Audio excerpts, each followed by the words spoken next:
Good. So next today at the Women in Tech virtual conference, we do have Monica Rathbun, who is a consultant, Microsoft Data Platform MVP, as well as a Microsoft certified solutions expert, regional mentor with over 50 years of experience working with a wide variety of database platforms with a focus on SQL Server.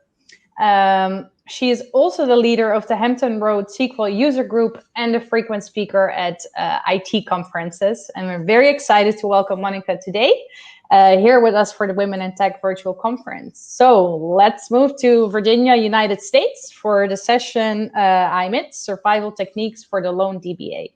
Welcome, Monica.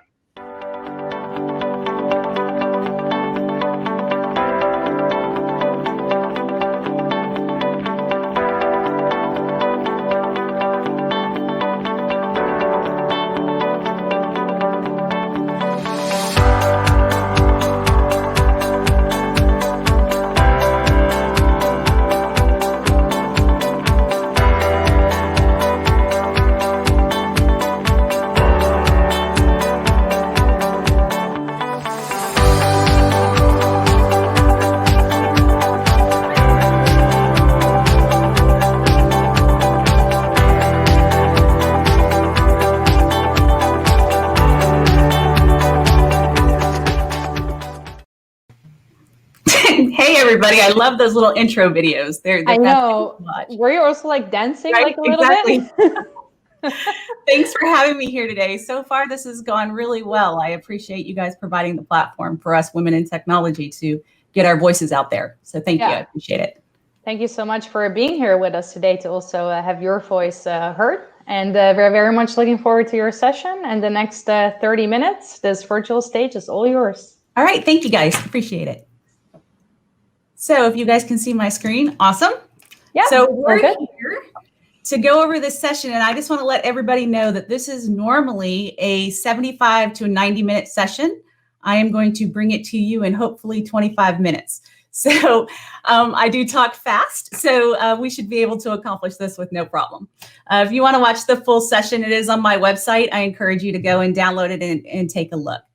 So this is Survival Tips for the Lone DBA. I am Monica Rathbun, and I show this slide of all the things that I'm involved with just to kind of emphasize that even though you're a lone DBA and you're doing it all yourself, you can do even more. You're able to do it. I've done it. We're going to talk about how being a lone anything, whether you're a database administrator, whether you're an admin, a sysadmin, or whatever facility you're doing your job in, that you can do it and you can do more and you're not alone, and people like me have done it and we thrive doing it. So I want to kind of go over how I survived being a lone DBA for the amount of time that I did, what I loved about it, and what are the good things that you as a lone DBA should take away and say, you know what, I'm able to do this. I'm significant. I can accomplish a ton, and I am extremely marketable because of that.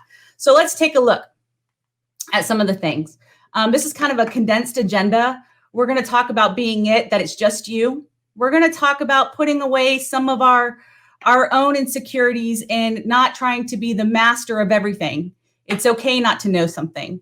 How to get outside resources, how to make it so you aren't alone and you are able to work with a team, although there's not a team in your current position job. You have a team out there that you might not know about. Managing expectations, how to not be a yes man, a yes woman, how to be able to tell the company you cannot do something or they shouldn't ask you to do something as an army of one, leaving yourself some breadcrumbs. As a lone DBA, we do a ton of stuff. We are responsible for so much in our day-to-day that sometimes we can forget what we did an hour ago, what we did last week, what we did last month, and forget about the code we touched 6 months ago.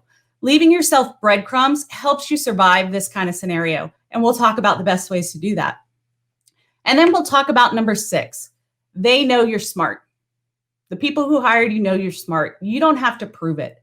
So let's talk about some ways that you can actually work even smarter and better without having to prove yourself. And other people have laid the foundation for you. So let's get started. It's just you. So here's my story. And I like to give my story just so you can understand that, yes, I've been in your shoes. I kind of know what I'm talking about. I've been there, I've survived, and I've thrived, and you can too. So here's a little bit about my story. I was a lone DBA for 16 years, got my first job straight out of college with zero, did I say zero, database administration experience. All theory in school, that's it. I got a call from a networking person that I knew, networking meaning a colleague, actually a sorority sister. She actually was in charge of the human resources at the Port of Virginia. And she knew I was graduating with an IT degree. And she called me and said, hey, you need to come interview. We've got a brand new position. Come do it. Well, I got the job and I was in charge of the Port's entire database infrastructure. 56 SQL Server instances, 40 servers themselves, and 2 Oracle databases. Fast forward to that, I actually worked for Massimo Zanetti. It's the 3rd largest coffee company in the world. After 12 years, I transitioned to them and I took on 16 instances, 15 servers, and I still got stuck with 1 Oracle server. You can never seem to get away from that. As a lone DBA, when I told the Port that I was leaving because I was there for 12 years, I was the only one doing the job, they freaked out. They said, you can't leave because you have all of our knowledge. You are the only one maintaining stuff. So guess what they did? They kept me on staff full-time while I worked full-time for the coffee company because they got put in a position. So what did I do? I worked full-time for 2 companies for 2 years to keep them afloat. It's not a situation that you want to put yourself in. So part of that is what I'm going to go over and how to make sure you can leave one job to go to the next.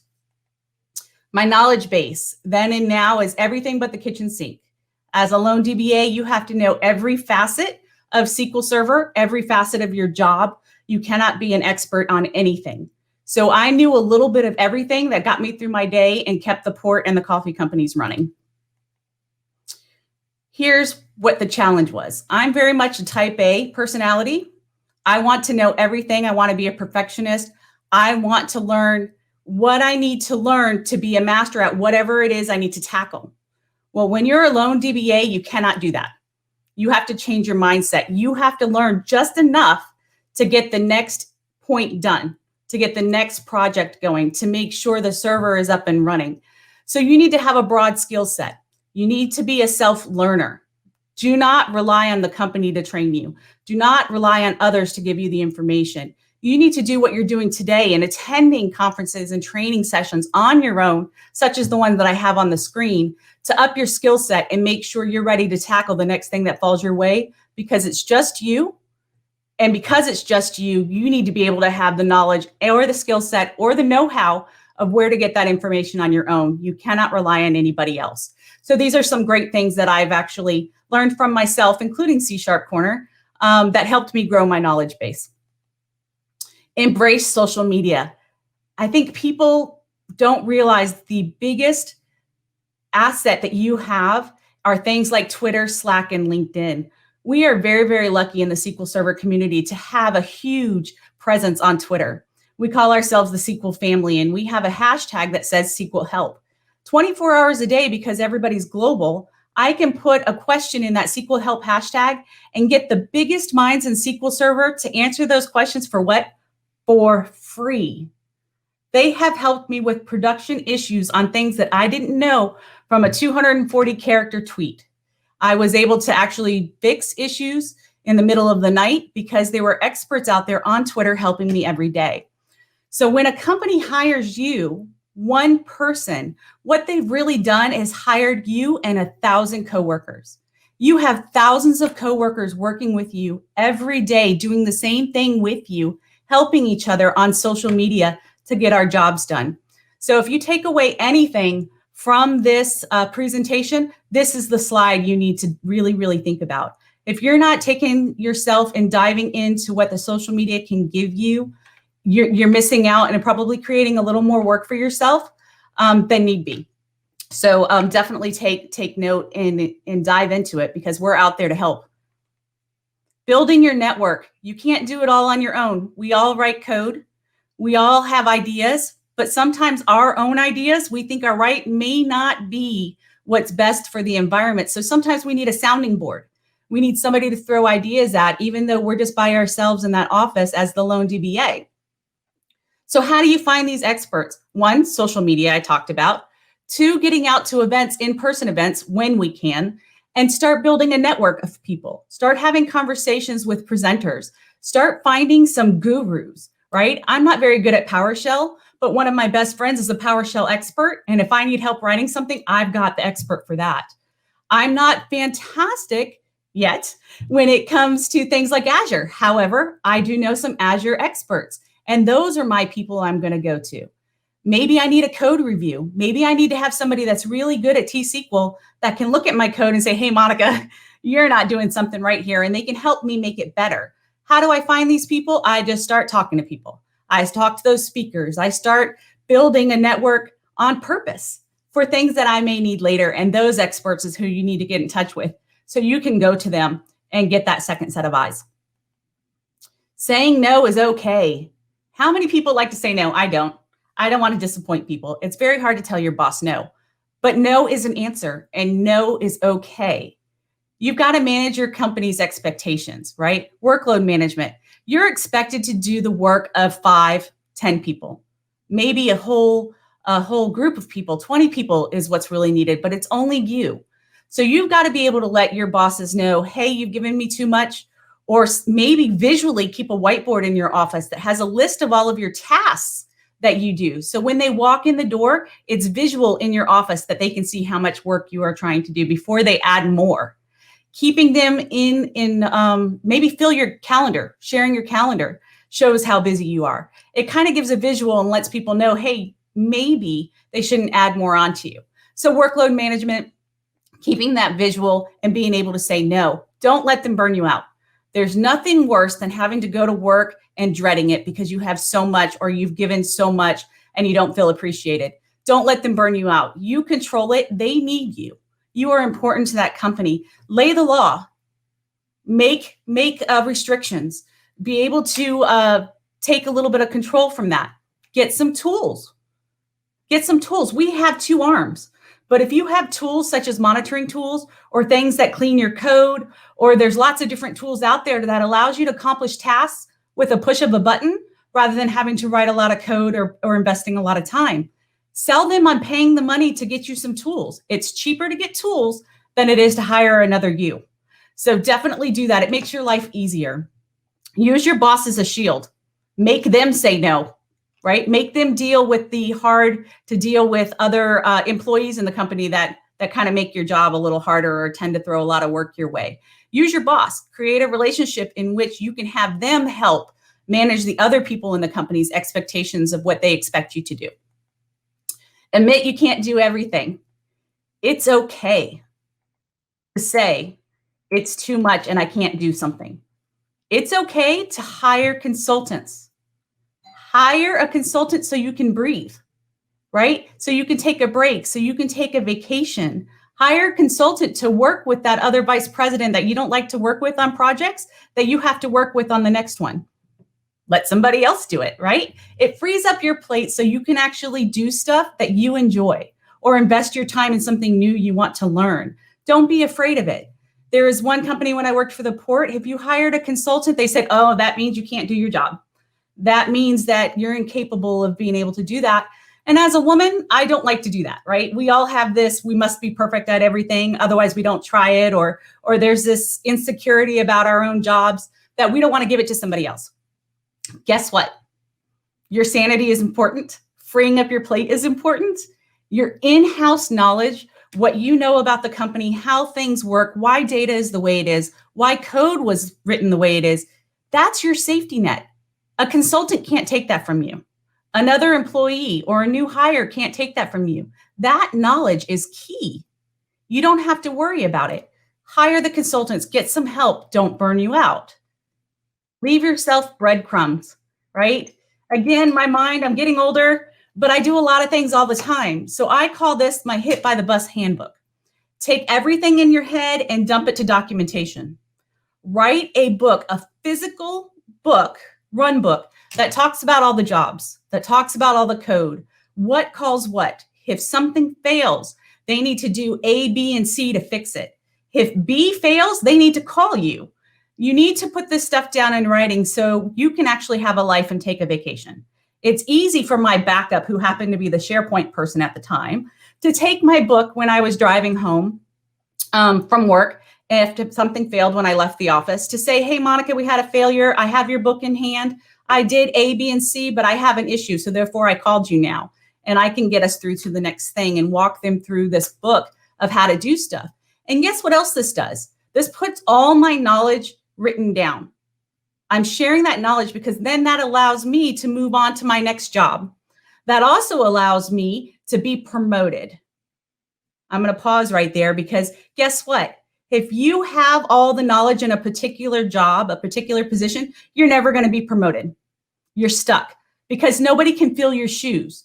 Don't put yourself in a situation that you cannot move up or out or have some kind of control and get that knowledge written down for somebody to be able to take it. It's not that you're giving it up. It's not that you're that you need to hold it for security. You need to put it down so somebody else is capable of filling your shoes if and when the time arises. Do yourself that favor. Also, document your code. Again, I said I'm old, right? I don't know what I did, why I touched stuff. So in front of all of my code, I have this preamble. It will actually give me, if you notice the run statement right there, you can't see my hands because obviously we're not looking at each other here, but a run statement.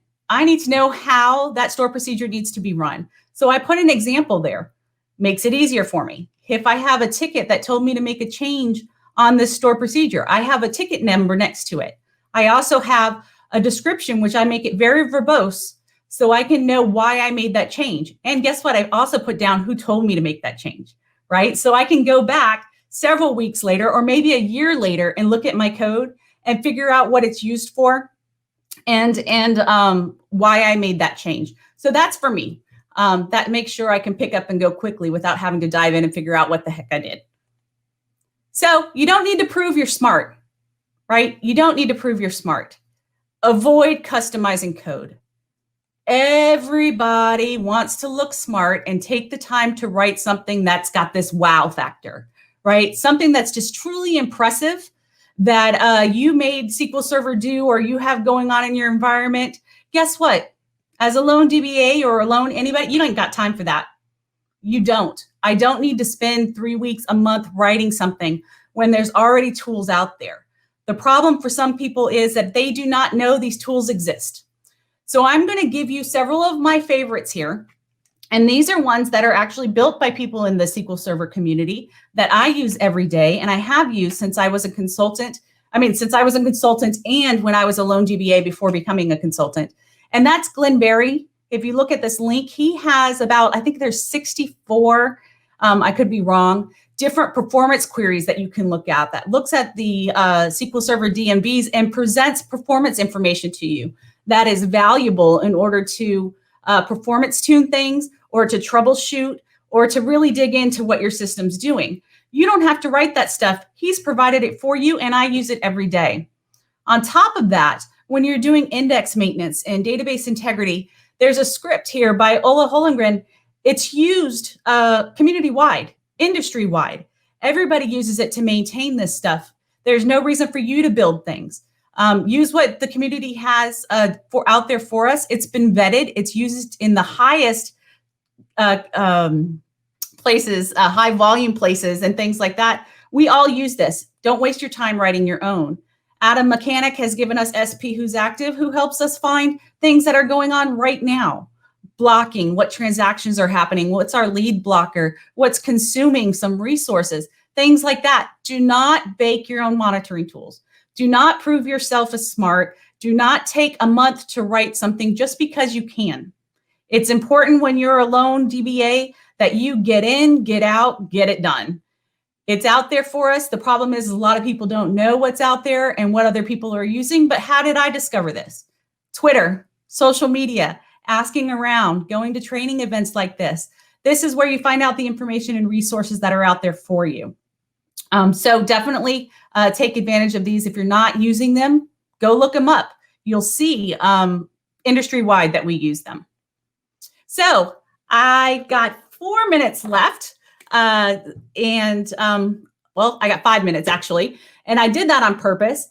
This is my contact information. I want to kind of sum things up and let you know that as a lone DBA, although you are completely stressed out, it's a lot to handle. It is overwhelming, and it can be daunting. And I've been in your shoes, but guess what?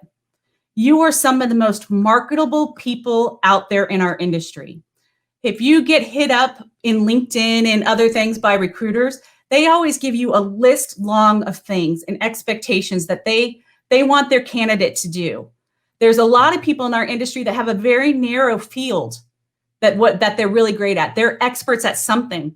But when companies want to hire one person, or they're trying to fill several roles within one job, their list is a mile long of what they want you to touch. Well, guess what? You've done that mile, and you've done that mile plus some, because you've been the only person, and you've had to tackle each one of those facets in order to get your job done, whether it was in a troubleshooting mode or it's something you just wanted to learn and implement. You've done it. So you are the best candidate for that job, and you are a mile ahead of those who have the smaller piece of the puzzle. So pat yourself on the back. If you're alone anything, or you work on a small team and you feel overwhelmed, you've got this, and you can move on from it. And you are going to grow beyond some of the competitors that you have going out from your next job. So congratulations to you. My name is Monica Rathbun. You can reach me out at Twitter. I'm at SQLespresso.com, SQL Espresso on Twitter. Hit me up at any point in time. I can introduce you to the SQL family. I can get you started in some of the conversations. I'm a consultant. I can give you some information on how to problem solve as well. I'm always there trying to help. You can hit me up on LinkedIn. I have a blog. I try to keep my blog simple, straight to the point. Let's have a conversation about whatever issue that I've had to tackle lately. So I'm just going to wrap that up. Thank you guys very much for having me. I appreciate all the time. We made it with 1 minute and 48 seconds left, so not too bad for a 70-minute session. So if you guys have any questions, feel free to hit me up now or after. Amazing. Thank you so much. That was a really great session. So much insight and knowledge in there. I especially love the type of like war stories from trenches type of feel that you had. I can feel that you really have been there and suffered or joyed over these topics a lot. Oh my gosh. And I always kind of say this is, so I'm a single mom, and doing all of this is a lot.